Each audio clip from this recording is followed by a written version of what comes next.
टांगण वंदिन चरण डोळ्यान पाहिन रूप तुझे प्रेमे अलंगिन आनंदे पूजन भावे वाळीन म्हणे नावा त्वमेव माता पिता त्वमेव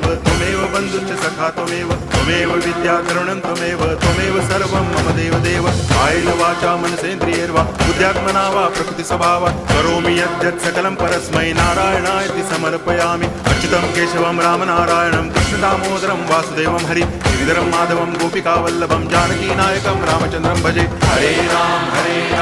राम